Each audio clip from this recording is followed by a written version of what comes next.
Again, my name is Terry Lowe. I'm the Water Resources Director. I've got several members of my team over to the left over here who will be available at the end to answer questions relating to all things the business of water and wastewater. And but if you could hold all questions till the end. I've got a presentation that hopefully I can get through in about 25, 30 minutes.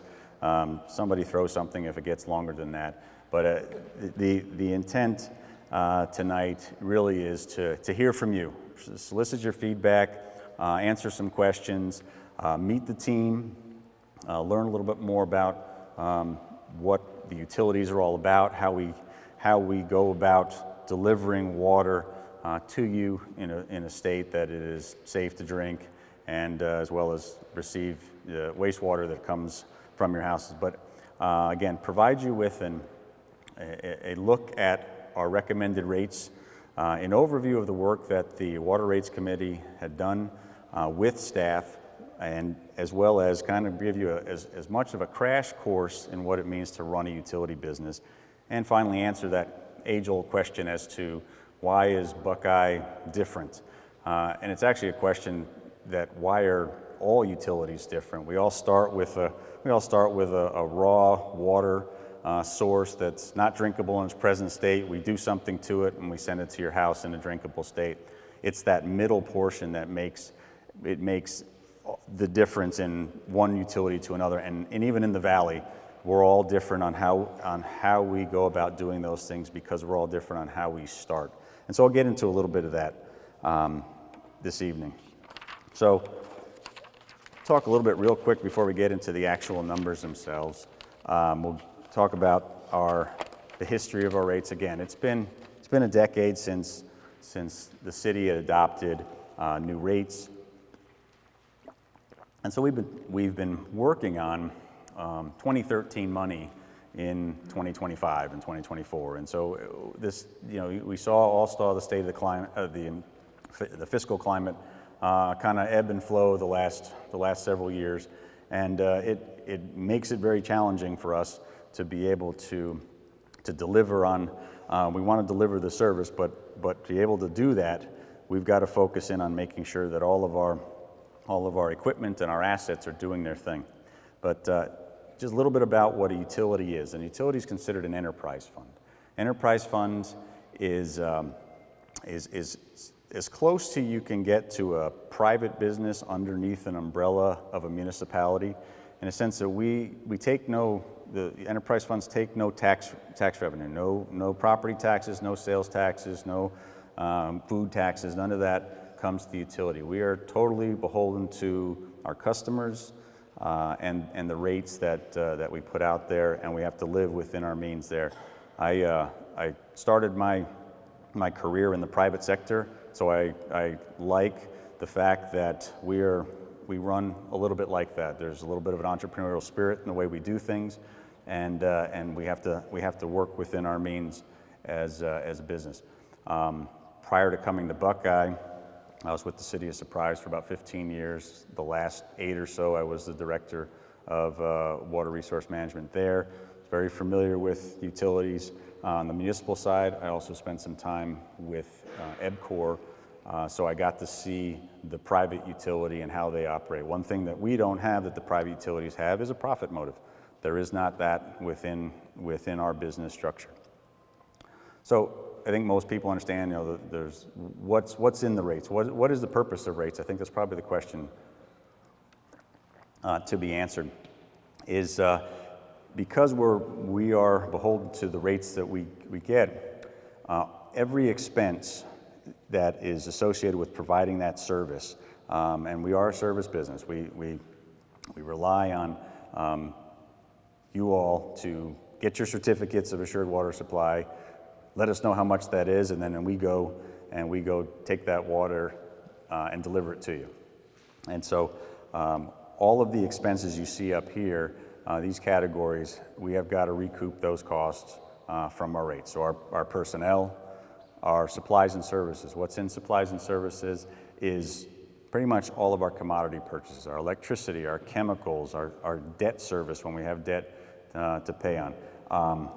We have preventive maintenance activities on all of our items. Asset management, I'm going to come back to that one. The reason it's bold and the reason it's encapitalized is because it really drives rates. And as we go through the presentation here, I'll kind of explain that. We also have projects associated with the utility that are there for system improvement. We do have other projects associated with growth, but growth doesn't come from the rates. The rates only cover system improvement, system efficiency type of projects. On the water side of things, we have like any business, we have a portfolio of assets. We don't buy equities, we don't buy real estate, we buy water assets that help bolster our bottom line. They provide value. The city just recently started increasing its water portfolio, and so we're hoping it's a small component, but it's good to have a good base of water assets to our name. And then finally, regulatory compliance requirements. We have bosses as well. The county, the state, and the feds all govern us in nearly everything we do. Not just the municipality rules. We've got to follow regulatory requirements associated with it. But asset management, what asset management is a catch-all for those long-term expenses associated with all of our major components that are needed to deliver the service. And so if you think about your car, right, you change the oil, you change the air filters, you do the brake pads every once in a while. That's on a routine basis. We do all of that under preventive maintenance, but every so often the engine needs to come out, the car needs repainting, and eventually at some point in time we got to replace the car. Problem is that we're not talking about a car here, we're talking about $1 billion worth of assets that have to continue to operate. We're in the forever business, and so, but we have to be able to have the capital to be able to do those engine out type of activities. And so asset management, I'll get into a little more, but asset management is major rehabilitation as well as replacement activities. And this is how assets actually impact the rates. Every time we assume a well site or some kind of treatment facility, people have to operate it. We have to put electricity to it. We have to have chemicals associated with it. We've got to change the belts, change the suspenders, do all those types of things associated with that asset. And so the assets dictate quite a bit. And so this is what's built within our rates. And so when we talk about having a portfolio of assets that are, essentially, we're kind of like a real estate investment trust. We've got a portfolio of well sites and treatment facilities that need to be maintained. And for the city, again, I wasn't kidding about the fact that we have about $1 billion worth of assets that we operate and maintain on a daily basis. And so, rule of thumb, you want to put back and reinvest back into the system about 2%. So if you think about it, 2%, $1 billion, what's that, about $20 million every year or so? We haven't been doing that, primarily because, again, finances have not been there for us to do that.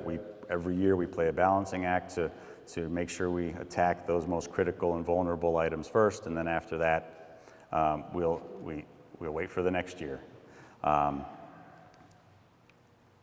So, kind of put a bow on all of this.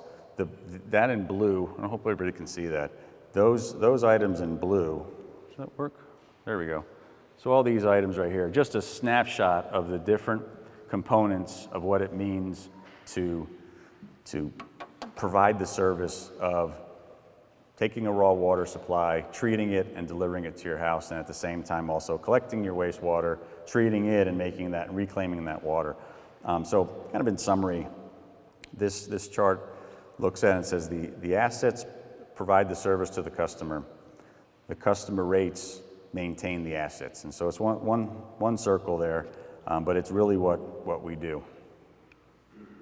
So in working with the WRC, we were planning on making recommendations to mayor and council not just in the dollars and cents in the rates, but also in the structure in which the rates are applied, as well as a cycle. And so what we're looking to do is recommend a 5-year rate cycle, meaning council will adopt the next 5 years worth of rates, and it has a lot of benefits. Other cities do this. It has a lot of benefits to you as a customer to understand what you'll be paying, as well as for us and from rating agencies and showing strong fiscal responsibility, essentially.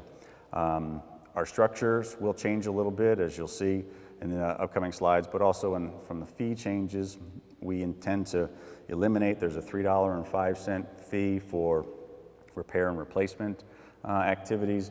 We rope all that in and put that into the rates themselves. So that fee will be eliminated. We also worked on an approach that has direct connection as it relates to the rates themselves. And so we looked at what's called a gradualism approach, specifically to that asset management component. I mentioned we've got $1 billion worth of assets.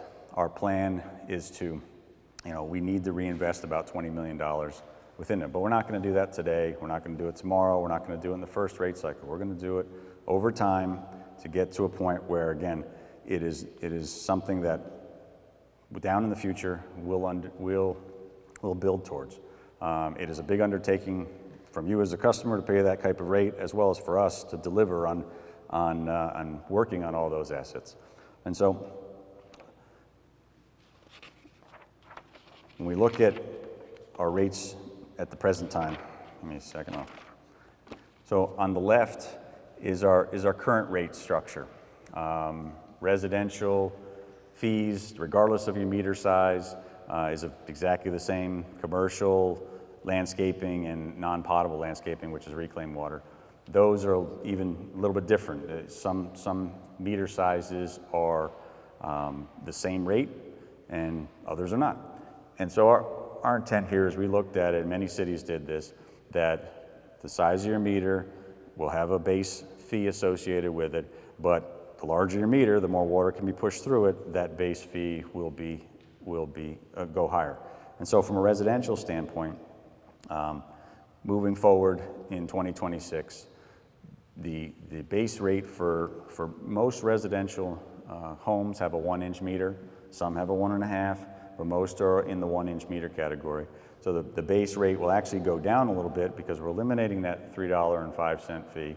We're rolling in the asset management costs, and then over time, because we have a target in mind as to when we'll be fully funded for asset management, there is a structured increase each year for the next 5 years.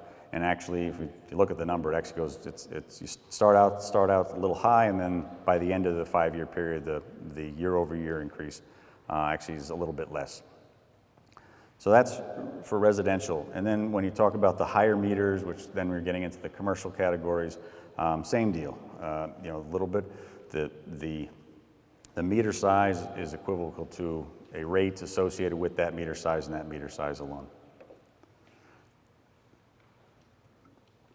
So when you talk about, now in your bill, you've got a base rate and then you've got a volumetric charge. Our structure here, we always had a tiered structure where the more water you use, you pay a little bit more. We adjusted it a little bit, but as you can see, 98.5 of these are all of our bills. Nearly all of them are in the 0 to 6,000 gallon usage range. Some go all the way up to 30,000 gallons in a month. Most likely those are somebody who just filled a pool, those types of usages. And so our current rates are shown here. Moving forward, it looks like we're in the, if you're in the 0 to 6,000, you'll see $1, a little less than $1 increase every year going to 2030. On the commercial side of things, this is where it's a pretty significant change from what we had. And it's also what we had was a little bit out of the norm. But commercial, regardless of whether you took 1 drop or 1 million drops, our current rate is flat. They pay $8.08. that is counterintuitive to a lot of things. And so we built a tiered volumetric structure for the commercial side of things. And as you see, the usage starts off relatively normal, and then again, if you're in the 50,000 gallon a month club, that rate can be somewhat significant. So landscaping, another area where we did tweak the structure a little bit, recognizing that many of us live in HOAs and have landscaping and landscape water usage. While this is not going to really address those million gallon a month groups, 75% of all landscaping bills are below 50,000 gallons a month. And so what we had before was actually 0 to 10,000 and 10,000 to infinity. Nearly none of those bills are in 0 to 10,000. So this way we looked at it and said, where's the predominance of our bills and the volumes that were used? So again, 0 to 50,000 gets most of them. The rest of them are in the 50,000 gallon a month, but of that 25%, about 40% are below 150,000 gallons a month. And we think through some conservation measures, similar to what Festival just did through our conservation program, can save quite a bit of money. The Festival just received $40,000 worth of grants. It's going to save about 800,000 gallons of water in a year, and move the needle on how much water gets used. And then finally, non-potable usage rate. We adjusted that according to the new cost of delivering the service. Non-potable is essentially the reclaimed water that comes out of a reclamation facility. And the golf courses receive that, some of our schools, and very few HOAs receive. It's the purple pipe term. So on the sewer side of things, we looked at residential and said, well, some of the utilities took sewer and said, let's just make it a flat fee. Kind of like that idea. And so currently sewer rates are $28.86 and $2 per 1,000 gallons. So if you're 6,000 gallons a month times $2, you're at $12. So you're at $40. Adjusting for the cost of the service, 2026 is about $46. So there's about a $6 difference there. And then again, incrementally going up towards our target for our asset management goals. Commercial side of things, again, the current base rate was sort of large stair-stepped as it went up.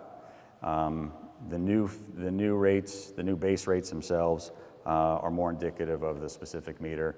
The larger the meter, the larger the base rate. And then with respect to commercial, there is a volumetric charge on commercial, and it just is adjusted for the cost of level of service. So if you kind of look at your bill, if you're currently a residential customer, again, 1 inch, most of our customers are 1 inch, use 6,000 gallons a month, you're currently paying about $59, $60. 2026 will go up to $62. So your sewer, as I mentioned in the previous slide, your sewer will be about $40, $41, and it'll go up to about $46.54. Commercial, again, sample bill, sample usage. There is an increase in that respect. Landscaping, again, like I said, landscaping for that amount actually goes down a little bit because of that adjustment in that first tier, raising the amount of water. So if you're in an HOA that utilize that, I mean, the HOA, there's nothing to transfer back over to us as the customer or as the resident in that area because the rate actually stays pretty flat for a little while. And then on the commercial side for sewer, again, a little bit of an increase based on that same usage. So how did we get here? So again, the mayor and council stood up the Water Rates Committee on July 1st, and in that time, from July to essentially October, we took a deep dive into every facet of our business with the rate committee, educating them, providing them information that they can make good decisions on where we were going. We now analyzed different rate structures, including looking at should we go a little bit further in looking at different rates for the different service areas within the city. That was quickly dismissed because the buying power of a larger utility, as opposed to breaking it up into smaller rate areas, it wasn't seen as an advantage. It's kind of like having a large HOA versus a small HOA. I live in a small HOA. Our rates are pretty high relative to a much larger HOA. And then finally, on the 9th, the rate committee voted on the structures and the rates you just saw to move it to the next step to talk with y'all. We looked at all of the facets of what we call the flow of water. And so when you take water, we're a groundwater sourced utility, we take water from the ground, you go through these 7 or 8 steps to get it to your faucet. We looked at each one of these assets. What does it cost to operate? How many people does it take to operate? What is the life expectancy cost, the long-term cost for replacing major components, rehabilitating major components? And then we did the same thing on the sewer side of things. So when you talk about you got the clean water side, you got the dirty water side. Talk about the dirty water, you flush it, you use your shower, it goes into the system. We separate out, we reclaim that water, and then we clean it, polish it, and put it back in for beneficial use, whether that be back on the golf course or back in the ground, which is a major priority for the city. But we do have some customers, like the golf courses, that utilize this water, and as the city grows, we'll have some businesses that can use this water for their process. So they're not using drinking water from the ground for their processes, they can use the reclaimed water. As we developed and looked at our approaches on how we can recoup the costs we're going to need now and in the future, we looked at several different approaches there. One of them was a very aggressive approach of basically ripping the Band-Aid off and say, hey, we need $20 million next year because that's the value of our assets. And no one recommended that one. We thought that was extremely aggressive and have just detrimental impacts to our customers. We looked at can we do that over the 5-year cycle? What does that look like? 2, it was somewhat aggressive and didn't think it was a good idea. So we took this approach called gradualism, which I mentioned before, which is used in the utility world. Must have said something good.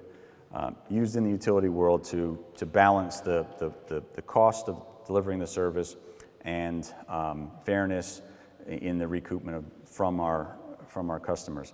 And as I mentioned, we used this heavily on the asset management side of things and looked at, okay, where would we actually see us being fully funded? And looks like we're in rate cycle 3. So year 11 to 15, we will be collecting enough from our ratepayers, both current and new, to fully fund. And then from there, what we're looking at is we think that future rate increases would basically just hover around inflation.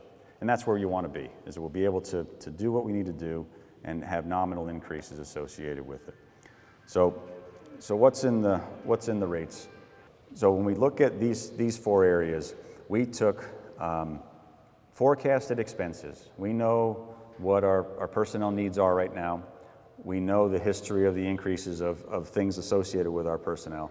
Not just, we got salaries, but we got health care, we got all those other things associated with each personnel. That has been pretty steady year over year. And so we plugged that into the rates every year of the 5-year cycle. Operations, the same thing. Steady increases over time. Our capital improvement, we know which projects we're going to do and when and what needs to occur. We don't have a very big capital improvement program, and so we stuck those in the years we know that we're going to need those. And then our portfolio, we maintained the same acquisition schedule that we had in prior years, put that right into the rates. And then we looked at the gradualism, which is that major reinvestment back into our assets to make sure they're running as efficiently and optimally as possible. So when you look at water's by the end of 2026, the value of our assets under management is about $800 million. 2%, 15.9. We're not asking for that. We built into the rates 5.9. And then next year it'll go up a little more. It's a little bit more than we had last year. Next year will be a little bit more. And as you see, that gradually builds up. And so by the time we get to year 11 through 15, we will be close to that assets under management. We are adding assets to the portfolio, but it's not at a pace, it's at a slower pace than what we would be adjusting our expenses and our expense forecast. And so same thing with wastewater, smaller amount and smaller increments to get to where we need to be. So then finally, we looked at all the valley cities. Quite a few of the cities did multi-year rate cycles, and quite a few of the cities talked about much of what you just saw in earlier slides, having tiered rate structures for all water uses, as well as having base rates commensurate with the size of the meter. And then we talked about what makes Buckeye different. So we looked at Surprise, Liberty, and Goodyear, specifically because they're in the West Valley, but also because the amount of water that they deliver is very similar to the amount of water that we deliver. And we said, what does it take for them to deliver the same amount of water? They've got similar customer bases as well. And when you put us side by side, we've got an awful lot of assets that we've got to operate and maintain. And so years gone by, we just saw that assets dictate personnel, expenses, those types of things. So if you've got a lot of assets that are required to do much the similar stuff that the other utilities are, there's cost associated with that. Again, being in Surprise, the one thing that was eye-opening to me when I got here is that Surprise's average well production is somewhere around 1,100 to 1,500 gallons a minute you can pull water out of the ground. Our average well production, because that's how Mother Nature wanted to give it to us, is about 500 gallons a minute. So we need 2 to 3 as many wells in Buckeye to pull the same amount of water that Surprise needed. So that's a challenge. You can't overcome that. And so all of that adds cost to be able to deliver the service. Having said that, Liberty and Goodyear are more than we are. So we're doing something right over the last few years, but we still need the additional revenue to continue to function properly. And so when we look at comparison to the other cities, currently we're right in the middle of the West Valley group today, and our goal would be to look at May starting of our new rates. Still sticks us right in the middle amongst the other cities, but we do know that Liberty and Goodyear both have rate cases pending right now.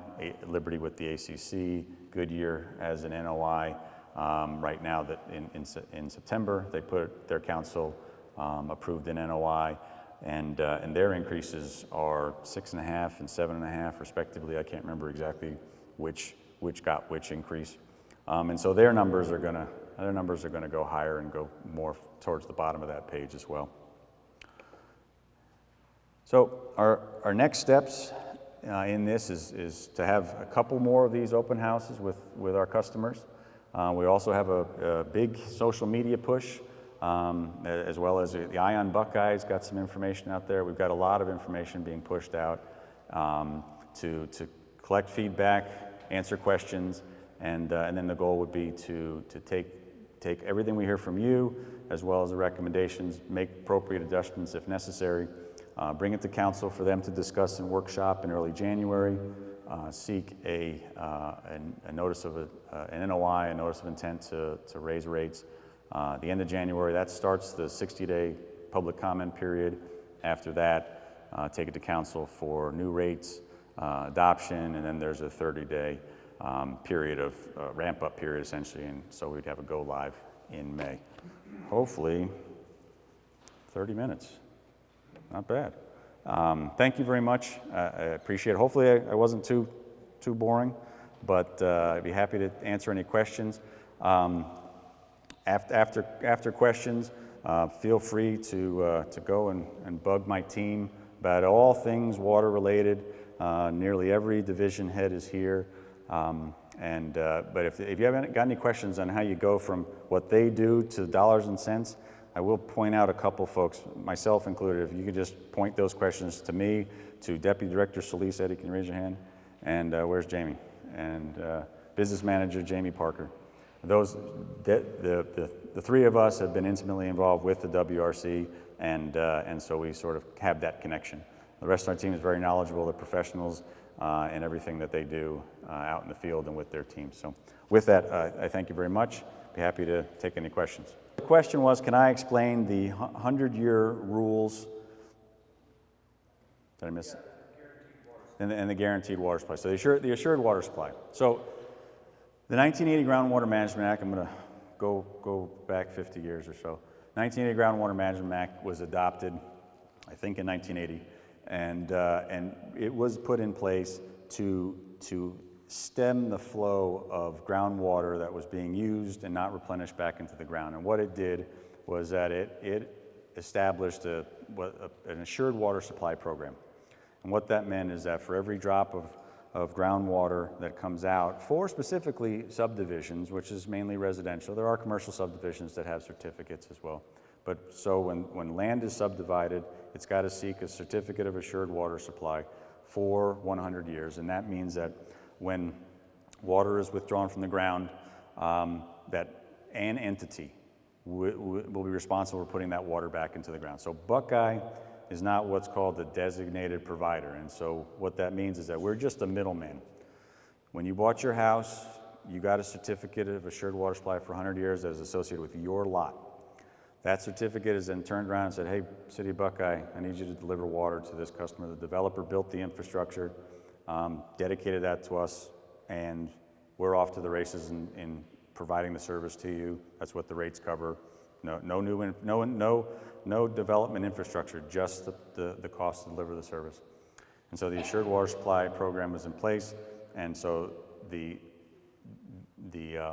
entity that's responsible for putting the water back in the ground that we pump out, we tell the Central Arizona Groundwater Replenishment District how much we pump out for every one of you. We give it to them, and then they have to go find a renewable supply of water to put that back in the ground. There's basins all around the valley, many along the Cap Canal, that they put that water back in the ground on our behalf. Designated cities are responsible for doing that. GRD is not in place. The Central Arizona Groundwater Replenishment District is not in play at that point in time. The city is responsible. And so therefore, many cases, they'll have in their rates something called replenishment fee or water resources. Similar to we have a portfolio line item in ours, theirs is much larger because they've got to make sure that they have access to renewable supplies of water. If they're a groundwater utility, they could take water straight off the Cap Canal, treat it and deliver it, many do. But many, Surprise is a groundwater source. They pull everything out of the ground, but then they put everything back in, their responsibility. I hope I didn't go too deep in that. You did fine. So the wells that we have in our subdivision here, is that dedicated to us, or how does that tie into the city? Well, they're city assets. The city owns all of the infrastructure here in Festival. But we mine the water out of the ground based on the volumes that your certificates identify. And that was done when the subdivision was platted many moons ago.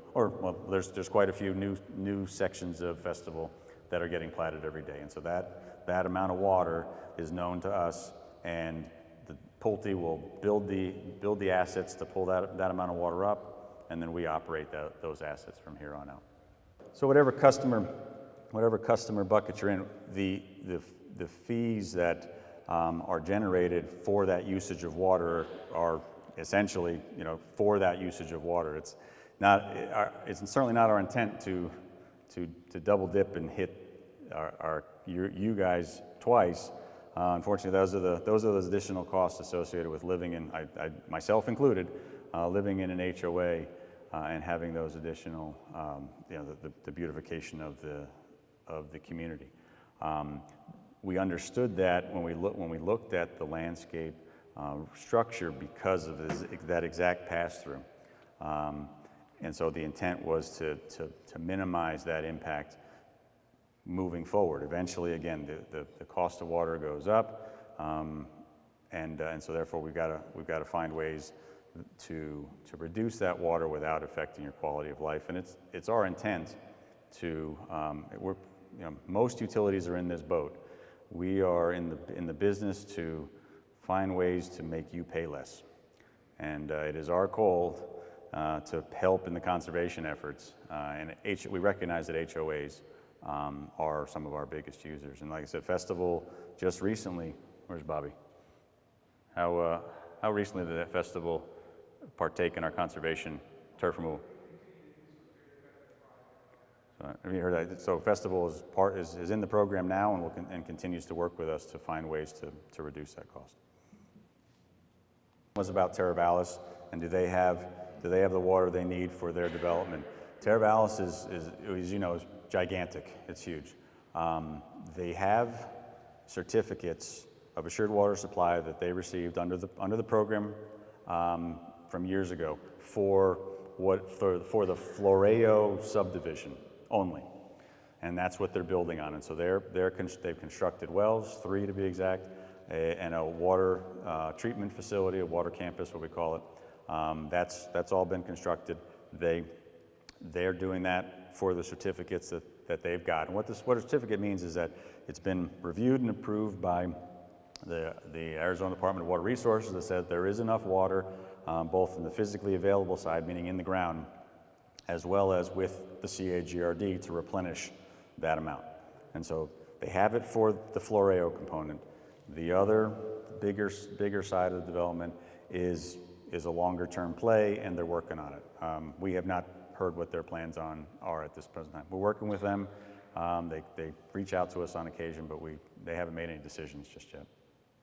The city invested quite a bit of money in some land out in the Harquahala Valley for quite a bit of water, 600,000 acre feet, which equates to about 6,000 acre feet a year.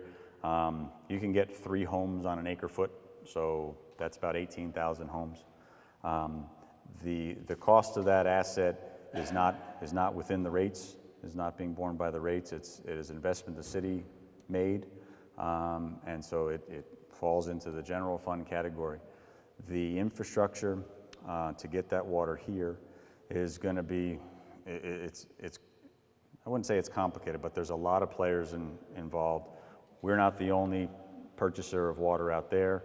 Queen Creek, Pulte bought some water out there. There's other, let's see, who am I missing, Bobby? Queen Creek, EBCOR, Scottsdale's out there, but they weren't part of this buy, right?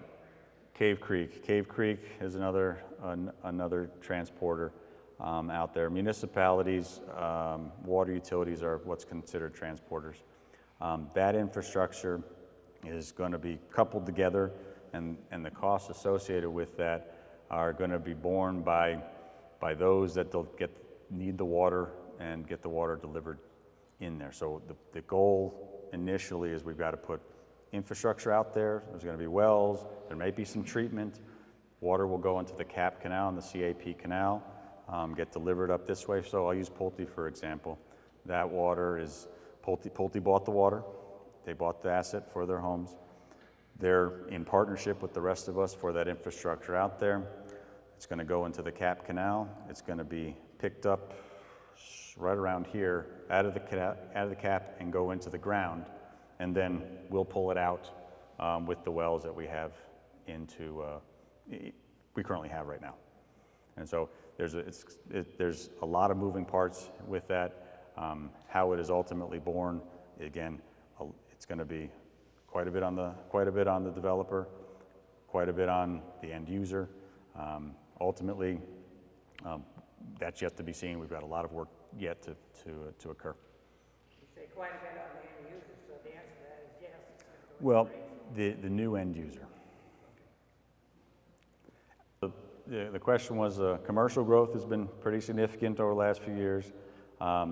Does their water get returned to us, and how much has the Goldwater Institute been involved in that? Goldwater hasn't been involved in any of it, to my knowledge. They haven't reached out to the city. The commercial growth has been significant. From a customer standpoint, numbers standpoint, I will tell you we're about 32,000 customers. We still only have about 570 commercial customers, but a lot of it has come more recently. Their demands are on a per customer basis are a lot more than our residential, each residential demand is. As well as when they use the water and it comes back to us on a percentage basis, more usually comes back to us. just because they don't have landscaping. They don't have a lot of landscaping where water goes. When we deliver water to you guys, 40% of it goes inside, 60% of it goes outside. It never comes back to the wastewater side of things. But commercial, just mind you, the commercial pays impact fees to expand the system to meet their demands, and then we deliver the water like we normally do. I hope that answered that question. Sir, so the question was, are we accepting a lower quality of water when we drill our wells? So the quality, when we talk about quality, we talk about meeting regulatory standards. Yeah, all of our water is safe to drink. It meets all EPA, Clean Water Drinking Act standards. Now, taste is something that's a little bit more subjective. We recognize there are, now up here and along Sun Valley Parkway, the water quality is actually pretty good. Other parts of Buckeye, specifically where the farmlands are, is a little bit more saline. The Salt River is called the Salt River for a reason, right? And so when we pull water out down there in the farm country, we recognize that, and we try not to utilize wells in the poor quality areas. Again, we still treat it to drinking water standards, so there's nothing harmful about the water. It just has a different taste. We continuously keep an eye on that and work towards commingling water supplies from better quality areas to homogenize, so to speak, the water quality there. But we are not putting any additional treatment into making that better because of the cost. RO, like you have under your sink and whatnot, they make it on big scale, and it's extremely expensive, and ultimately the maintenance and operation of something like that really affects, comes back to this rate question.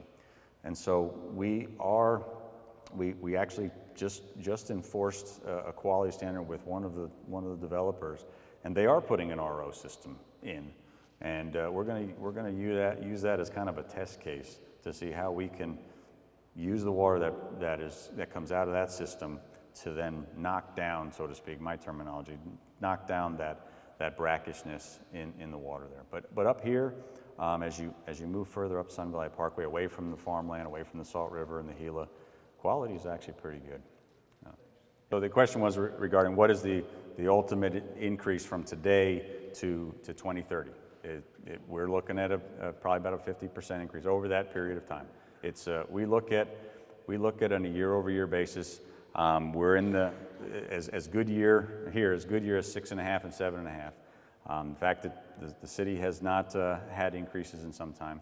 We're sitting at around 9%, and we work our way down over year. In that last year, I think we go about 8% or so. But ultimately, it's about a 50% increase. The next cycle, ultimately, we'd like to keep the slope of that increase to continue to go lower as we are able to put more reinvestment back into our assets. Second part of your question, sir. The question was related to the certificates of assured water supply. Nothing in our rates addresses certificates of assured water supply because that falls to the developer, the subdivider of the land. Multifamily doesn't necessarily, unless they subdivide the land and violate the rules of the subdivision law, they don't require a certificate. They're still required to pay impact fees or build infrastructure to meet their demand, depending on the size of their development, and so that is the rates themselves, similar to what we just went through. If a commercial, I'll use this for example, if a multifamily residential uses a 2-inch meter and 60,000 gallons a month, that's their bill. If they use more water, obviously, based on the volumetric costs of water usage, it goes up accordingly. It's no different than delivering water to an individual home or to a business. The taxes and fee component, and I apologize, I knew someone was going to ask me about that. Our tax and fee are similar. If you look at your water bill now, we have our sales tax associated with it, as well as there's a couple flat fees for an environmental fee, and so that doesn't stay the same. The tax rate is adopted by council, and that's just your normal city tax.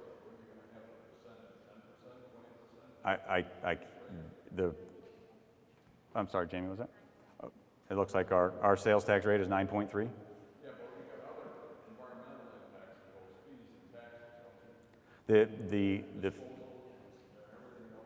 There's an environmental fee. It would be on the environmental fee is $5. It's been there. It was adopted by council some time ago, and so that would be additive to what we're proposing here. Well, the rates are what they are right now. I'm sorry. It is not. The question is yes. It doesn't include the same fees you currently have on your bill right now. Those haven't changed. They're flat. It's a $5 for environmental and then associated taxes with that. The question was, has there been any proposal for data centers in Buckeye? If you recall, some time ago there's a developer that acquired a subdivision development called Cipriani out in the west side of town, south of the 10. Their niche is data centers. They came to us and we asked them how much water they're going to use. They claim to be an environmentally friendly type of development, and so we entered into a development agreement with them and limited them to essentially 2,000 acre-feet of water. Now, the 2,000 acre-feet is over 2,000 acres, and so that's 1 acre-foot per acre. The residential subdivision that was supposed to go on that land was going to use about 4 times that much. And so the data centers are actually they're becoming aware that water doesn't have the optics if you're going to use a whole lot of it. And they're switching to air-cooled, which means more power, but they'll look to air-cooled. When I was with EPCOR, Microsoft had a couple data centers in our service area, and they were getting it, the clue that a lot of water usage doesn't fly very well. So this group that bought the Cipriani development, 1 acre-foot per acre is actually less than residential subdivision by a long shot. So they're sniffing around. Power is much more important to them than water. So good question. It's about water treatment, but we've got 4. Is that water reclamation facilities? Yeah, so we've got 4 water reclamation facilities. That's the wastewater side of things. We've got 4. Festival has one. There's one in Festival. It's further away. You got to go out in the desert for a little bit. It's further away, but there's one in Festival. There's one in Tartesso. Central Reclamation Facility handles the greater central part of Buckeye below the 10, and there's another one in Sundance that was built for the Sundance community. Will there be more? Yes. The city is 640 square miles or so. Sorry, I missed Teravalis. Teravalis is building one right now. They have a temporary facility that they're operating. They'll have their own facility, and there'll be a few spattered around the city. The service areas for reclamation are much larger. They can cover much larger swaths of land, and so you don't need as many as you do on the water side of things. It depends on who you talk to.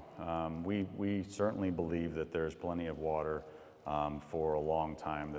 The city has been farming for 100+ years. Each of the irrigation districts is over 100 years old, and they continue to. The water table down in lower parts of Buckeye is literally less than 6 feet deep. We have 20. When I say we, I'm talking about the city and the irrigation districts. There's about 10 to 12 wells that are just what's called drainage wells. They just pump water out to lower the water table so that the crops can grow and the roots don't get rotted out. And so there's many schools of thought between. I'm not a hydrogeologist. Between hydrogeologists with the state and hydrogeologists that work on behalf of us, development, that the water, there's plenty of water beneath our feet to utilize for all the development that we need. Now, again, the caveat is that it has to be replenished. That's the challenge, is the replenishment has to come from a renewable supply. And what does that mean? That means reclaimed water. So when we do all of our stuff and put it back in the ground, the Colorado River is a supply. in-state rivers, which has challenges because the in-state rivers are kind of all locked up to the East Valley. But we're working with our irrigation districts that have in-state surface water supplies that one day maybe we'll get to utilize some of that water we Buckeye that is. Then we can send it anywhere, you know. And so, well, we can send it within the district, and then once it gets reclaimed, we can send that anywhere. So in essence, again, there's professionals that say no, we're fine, and then there's a state that's again, the state's very conservative. They look out 100 years, and so they're saying, hey, in year 98, we may face some sort of short, not for you, but for future growth and the demands that are projected. So everyone here that has a certificate, you follow the rules of the road. There's enough water there to meet that certificate demand. So, we do monitor the levels in the wells. In Festival, I'm going to have to defer to some of my team here. Has Festival changed at all? I wouldn't know. So. Zero drop. What does happen over time in maintenance is, sometimes it seems like it's dropping, but you just got to go in there and do preparation. But once we get it back, it's actually been within 1 or 2 feet for the last 12 or 13 years.